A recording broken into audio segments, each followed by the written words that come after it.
আব্দুল্লাহ ইবনে আব্বাস বলেন আল্লাহর নবী কিয়ামতের পাশে দাঁড়িয়ে আছেন, তার আমাকে দেখতে হবে।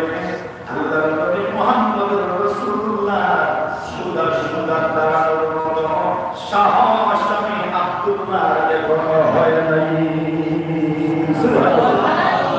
আল্লাহর হাবিব আপনি যে ইসলামকে আপনার মতো মানুষ যেখানে থাকবেন, আপনার মতো একজন মানুষ যেখানে দাঁড়ায় থাকবে, যেখানে বসে থাকবেন, আপনার মতো একজন মানুষ সুদা সুদা দাঁড়াবেন, কেউ বসবেন, এত বড় টাকা দিবা আছে।